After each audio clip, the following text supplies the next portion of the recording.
Well, welcome everyone to this session. I am super excited to be interviewing one of my favorite people that I've come to know in the last year, and that is Michele Altman. Michele is one of my clients, but more than that, she is a voice of influence and a woman who's on a mission to bring about the purposes of God in her life. And I know that you're going to be inspired by her story and you're going to want to really seek her out to engage with what she's doing. So, welcome, Michele. Thank you, Lisa. Thank you for having me. You are so welcome. I'm so excited to have you here. And I would like for us to start off because many people who are listening today may not know you, may not know anything about you. And I would love it if you would start off by just giving us a window into who you are, where you've come from, and how did you come to do what you're doing today? Okay, well, I am originally born and raised in Chicago. And so, as a child, if you would have known me as a child, I was just actively involved in dance and acrobat and took piano lessons. Unfortunately, my mom passed away when I was 9, just a day after she had my youngest brother. Mm. And so I was told as a child that I had to lay down things that children did, and I had to pick up becoming a woman and learning how to do the chores around the house, the chores, the budgeting, just a whole lot of different things in the household. Mm. And so for me, if you can imagine that, right? That it was very much overwhelming for me. Yeah, that's a heavy load to bear as a child, a 9-year-old child. Yeah. Yeah, it was. It was so overwhelming for me that actually one day I just had to take a walk, and I as I was taking a walk, I just walked because I needed to clear my head. Mhm. And as I was walking, I came across a set of railroad tracks. And at those railroad tracks there was a homeless lady that was there, and I felt led to ask her what she needed. Wow. Yeah. Um, and so, I approached her and I said, ma'am, is there something that I can help you with? Is there something that you need? And she looked up at me and she said, baby, she said, I'm hungry. I'm hungry. And so I remember I ran home as fast as I could, and I, made all these sandwiches, and I packed this bag full of cookies and just anything that I thought that she would enjoy. And I ran back and I presented it to her. And I just remember she quickly took out a sandwich and looked up at me and she smiled and she ate that sandwich. But in that moment, I felt like it wasn't done, that Mm. just the sandwich wasn't just enough.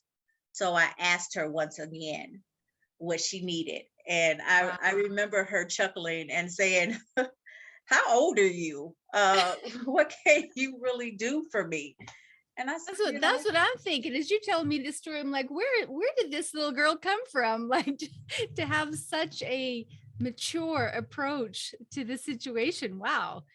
yeah, I'm just it's all God.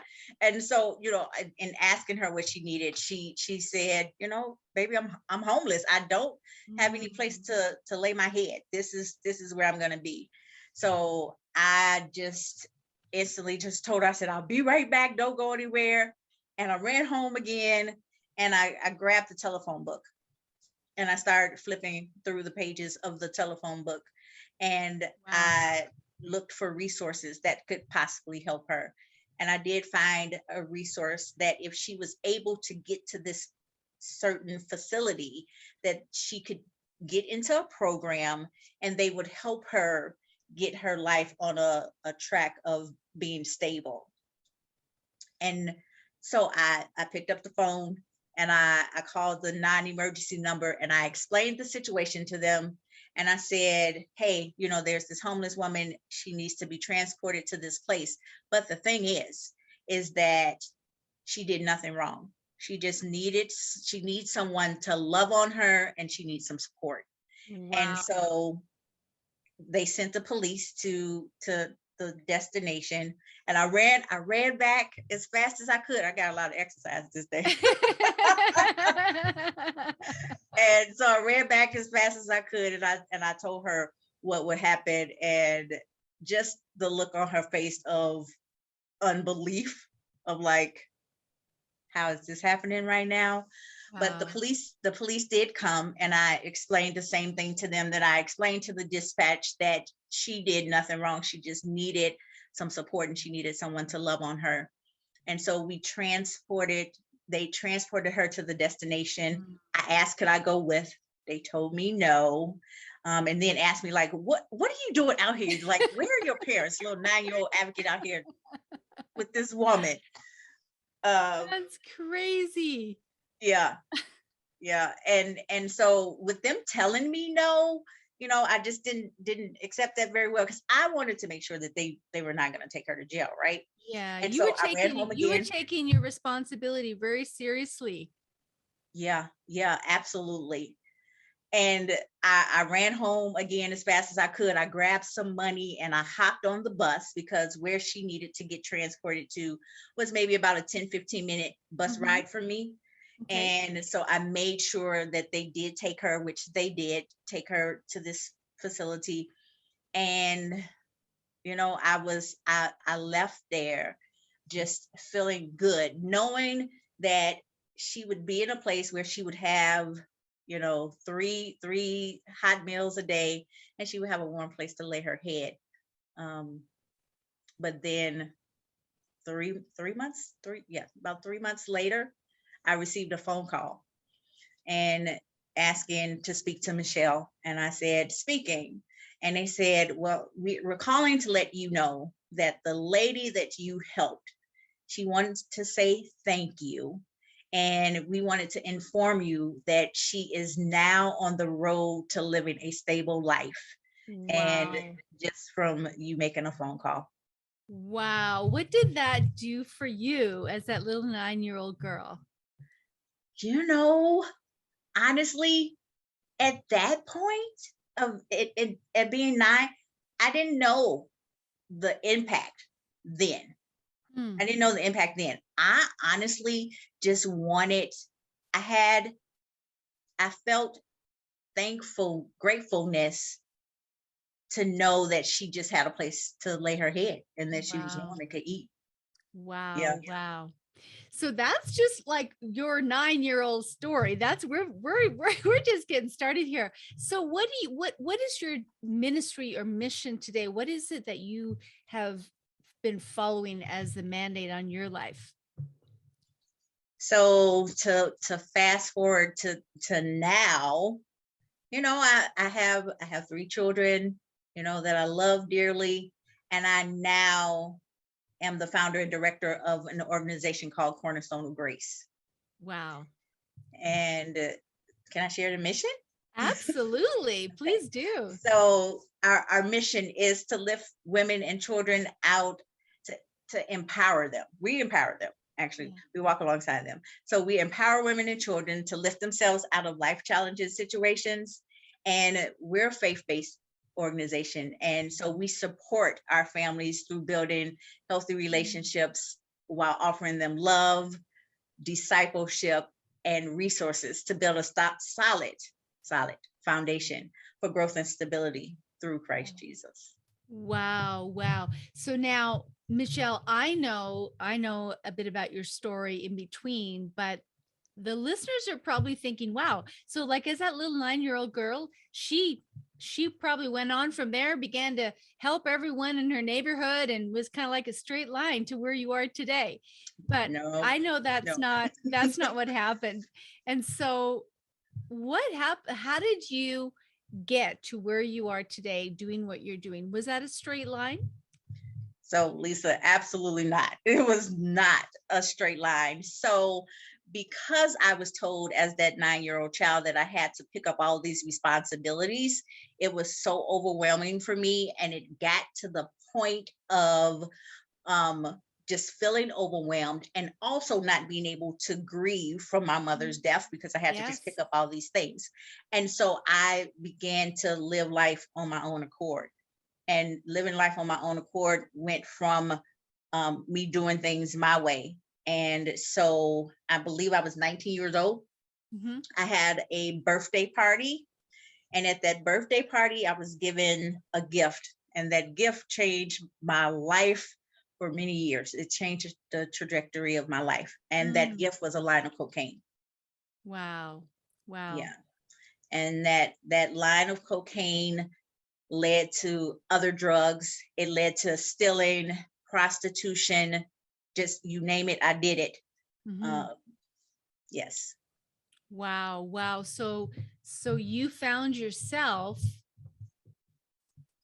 following a life that you never dreamed you would follow. No, just that. I mean, yeah, I definitely didn't um, wake up one day and said that I wanted to be a drug addict and a prostitute. That's for sure. Yeah. So, but through choices that I made, that's where I found myself. But God, I want to say that. Yeah. So tell me what took you from that place where you were lost, where you were needing some hope, maybe some direction and healing. How did you get from there to where you are today helping women? Well, I will say this, Lisa. Before my mom died, she was the most God fearing woman that I knew. She just Mm, exemplified love everywhere she went. And so she instilled in me the importance of keeping God in everything that I did.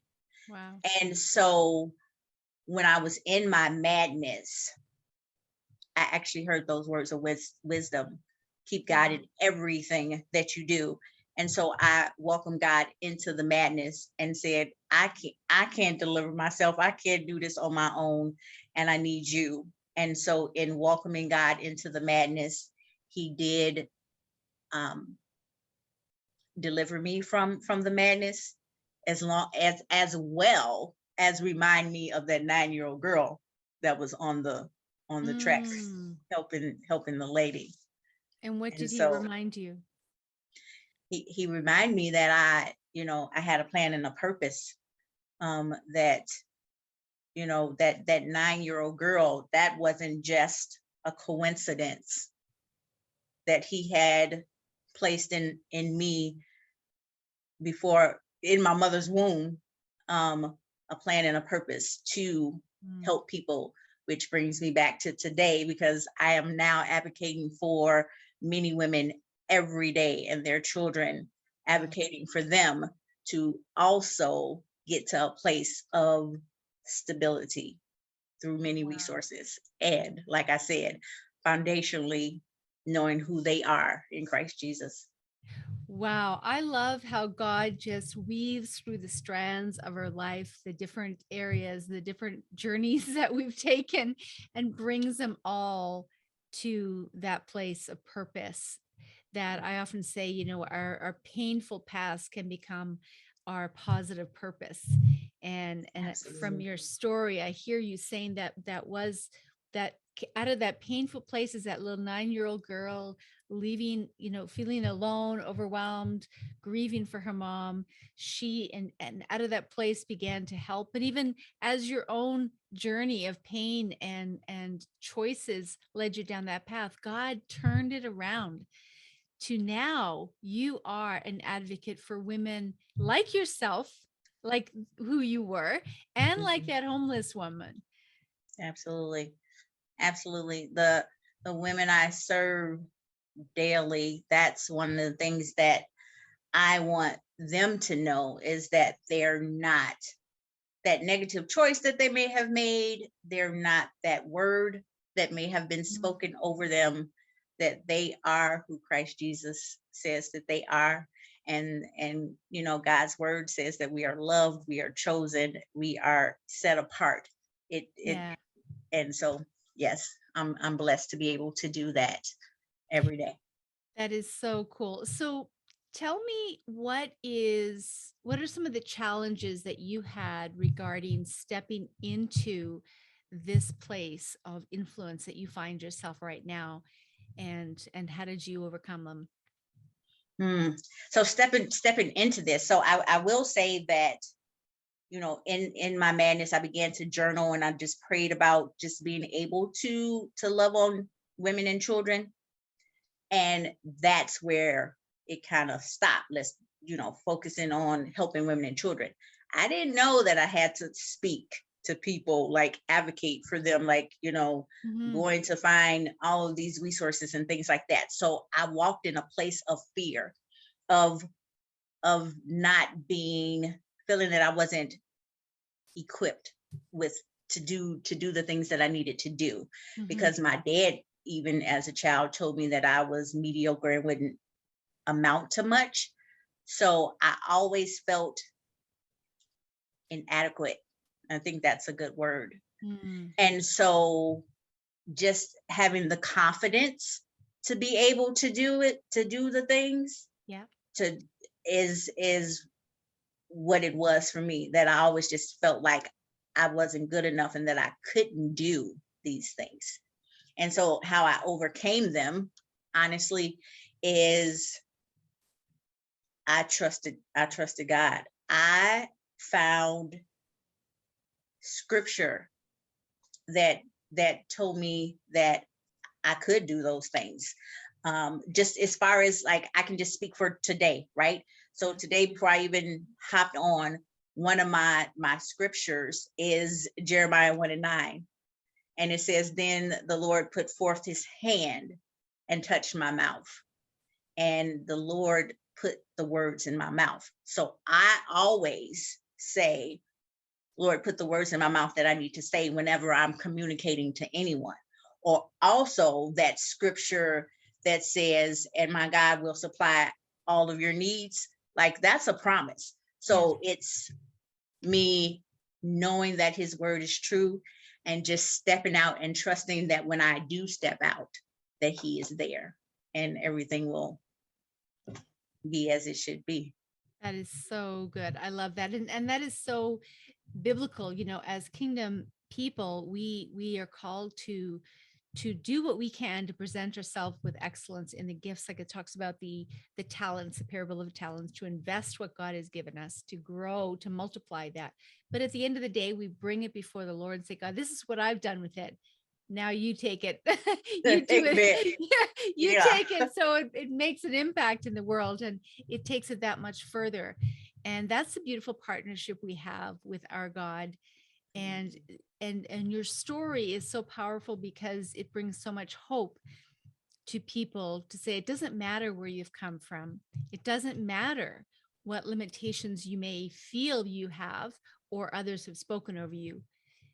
If you trust God and if you lean into God, he can bring a beautiful masterpiece and a beautiful tapestry out of those threads in your life that seem like they're all tangled up in some way, but God can weave it together in this beautiful picture. And that's what I see with you, Michele.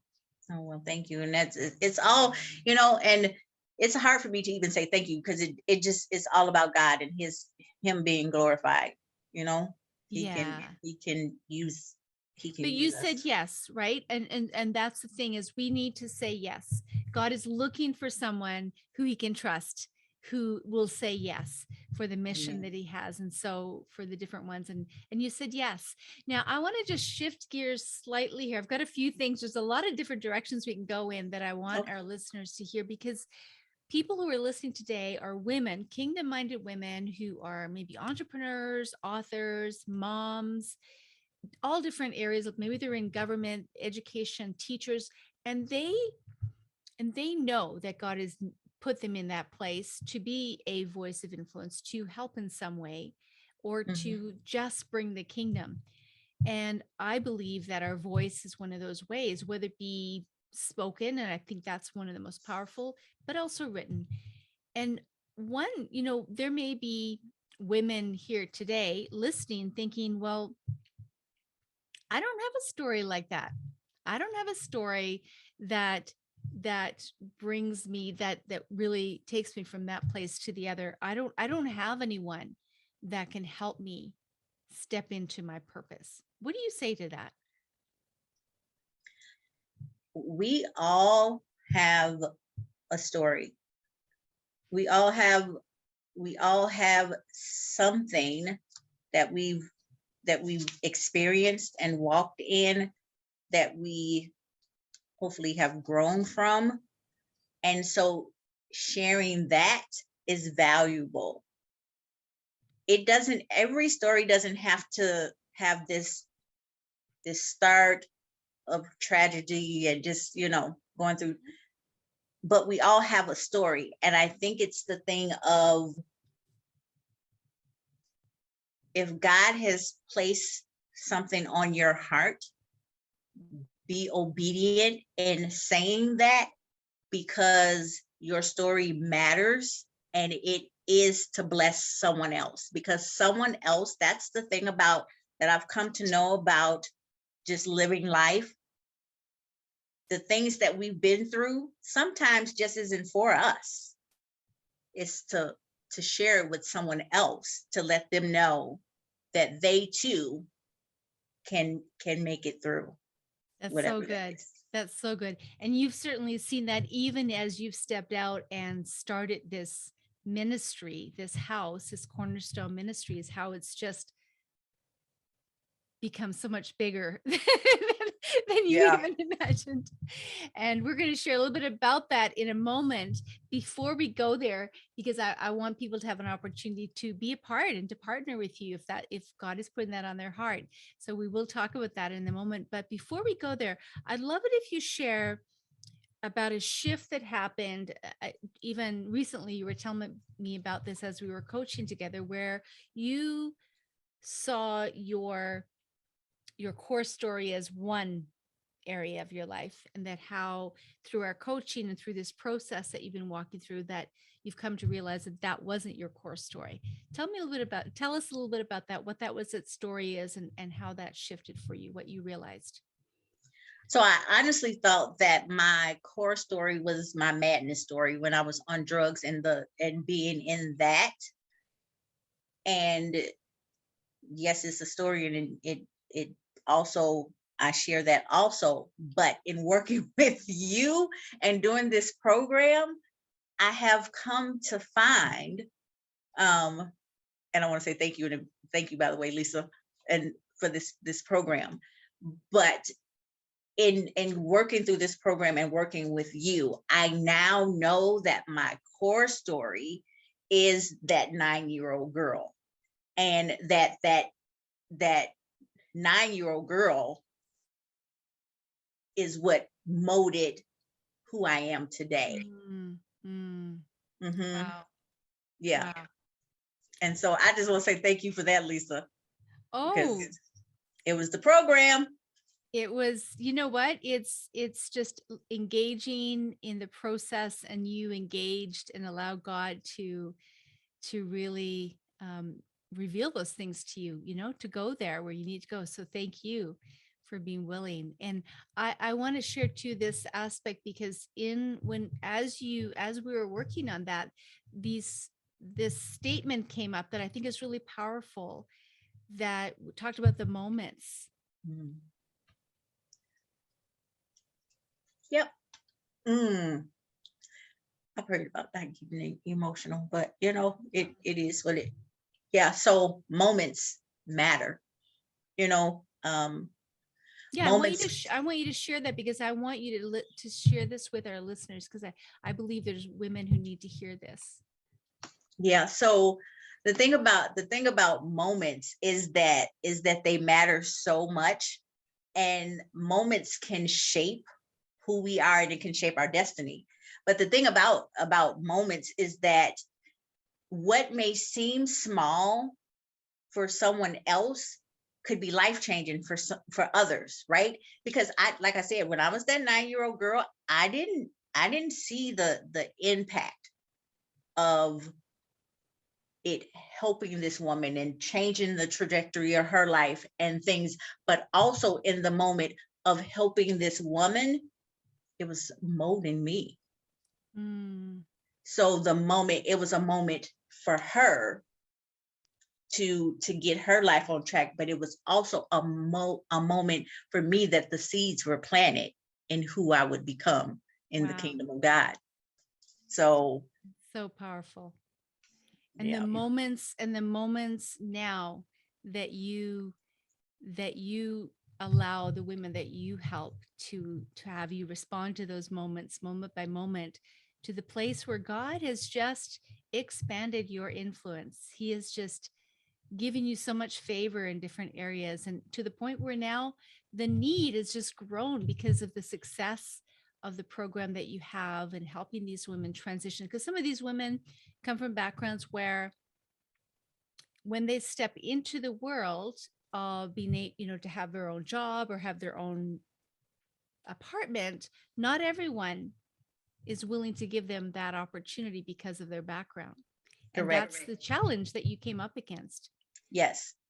Actually, we are. So a lot of my moms have multiple felonies, and some of them have multiple evictions as well. And so for society and going to rent an apartment, those are exes for them, right? Like they're not wanted. And I was honestly told by several housing authorities, don't call us about your women. We don't want them.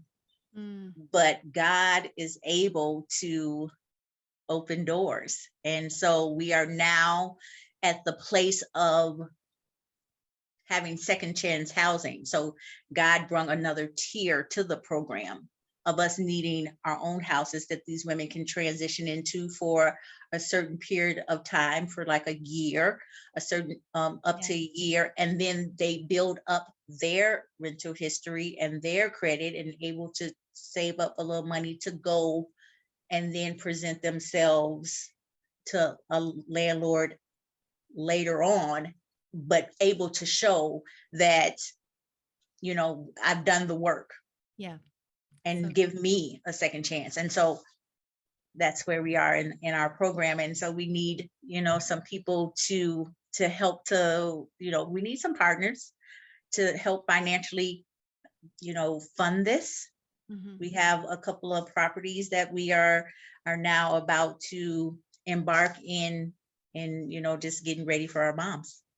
That is so exciting. So I would love it, because I know there's people listening today and say, how can I get involved? How can I give to this amazing ministry to support Michele and Cornerstone of Grace and the ministry to help give these women and children, there are children too, There are a children. second chance so that they can have a safe and secure home, as well as just like someone came along and gave Michele a second chance.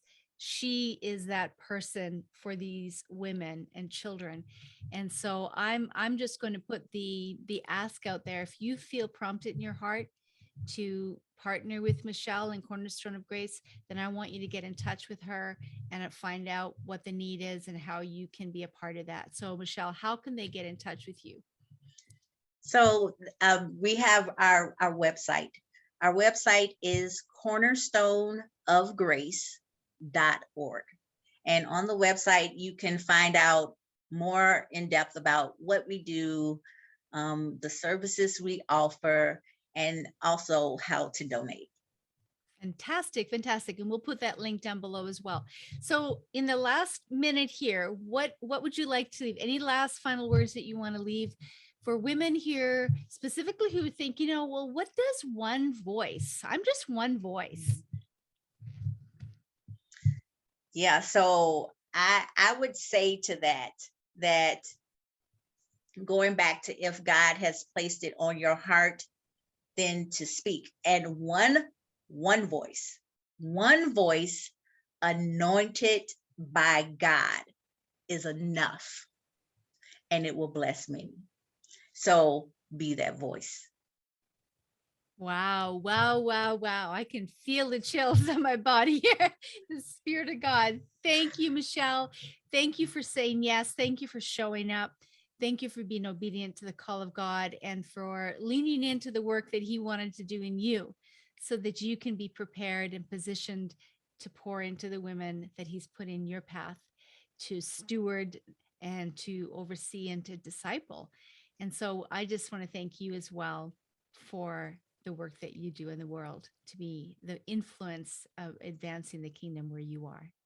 Thank you, Lisa. And once again, thank you to you. You know, I adore you dearly. And so I thank you also for your yes. Thank you. All right, everyone. We'll see you in the next session.